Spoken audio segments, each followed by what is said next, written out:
There. And so a lot of people are saying, hey, what up? It doesn't feel like spring or summer? No, it doesn't feel like summer. But we are approaching the summer months, and many people are beginning to worry about bearing more skin, getting in shape, the kind of clothes that you might wear. And for others, the obsession or pressure to have a perfect body can take an extreme turn. Research shows the number of people with eating disorders often climbs during the spring and summer months. In fact, more than 11 million people in our country, including men, suffer from an eating disorder. Dr. Tony Paulson wrote the book, Why She Feels Fat, and he's here to share some insight. Welcome, sir. Thank you. Thanks for having me. So I think we kind of covered it, about why the concern for body image increases during this time of year in the summer months, right? Yeah. People know that they're going to be wearing less. If it ever warms up, people start wearing less clothes, cover their bodies less, and so body image becomes more of an issue for them during this time. We know there's a huge connection between body image and self-esteem, and we talked before the show, having daughters, there are so many messages out there about what it means to be beautiful. How do we, healthily address body image? Well, the problem that we face is that particularly for adolescent girls and young pre-adolescent girls, self-esteem and body image are directly connected to one another. So that's not a problem if you have a positive body image, but if you don't, it can lead to lower self-esteem. Lower self-esteem, negative body image are the two precursors to disordered eating. And so part of what we're trying to do and promote is more healthy, realistic body image. Now, typically we see women suffering from eating disorders more than men, but men can suffer from these eating disorders as well. About 20% of the eating disorder patients are men. However, it's very difficult to get men in treatment, and that number is probably underrepresented because men don't come into treatment. The second thing is men typically use exercise as their form of eating disorders, so they eat and they over-exercise as a way of compensating. So it's much easier to hide behind exercise as a healthy activity instead of part of an eating disorder.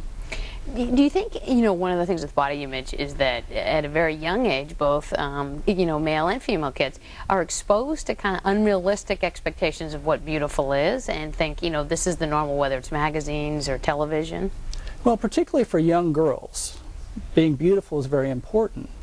In the next breath, they're shown a picture of beautiful that's unrealistic, and they really have no chance of ever meeting that beauty ideal. So from the very get-go, it's a setup.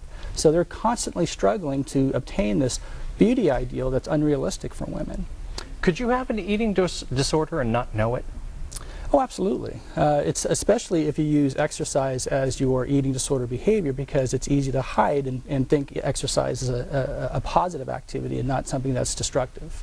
So how can we help create a positive body image and let people know, you're beautiful as you are? Focus less on the physical features and focus more on the internal characteristics of the person. The fact that they're intelligent, they're compassionate, they're funny, and they're a joy to be around, and less on the physical features. We are never going to be perfect physically.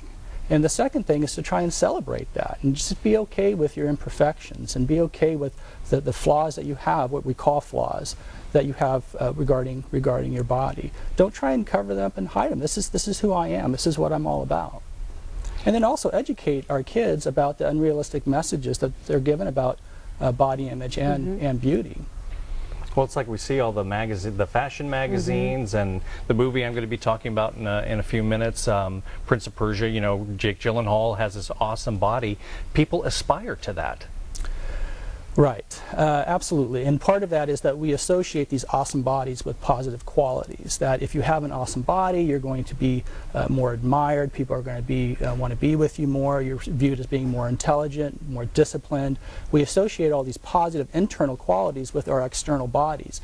The two are not related to one another. You can actually have a pretty average body and be a pretty good person.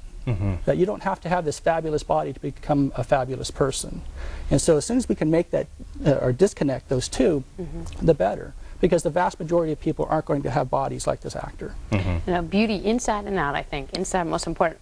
Is there anything we should keep in mind that we should not say in an offhand way, maybe not even realizing the impact it would have? You hear about moms dieting and their especially as parents. Our kids have two sets of huge eyes and ears, and they're watching and hearing everything that we say and do. So be very careful about how you're commenting about your body.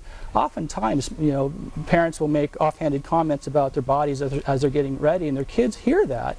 And our kids are an extension of us, and so they start associating negative things with their bodies, hearing it from parents. Okay. Now, we've only kind of scratched the surface of this issue. Where can people get your book, Why She Feels Fat?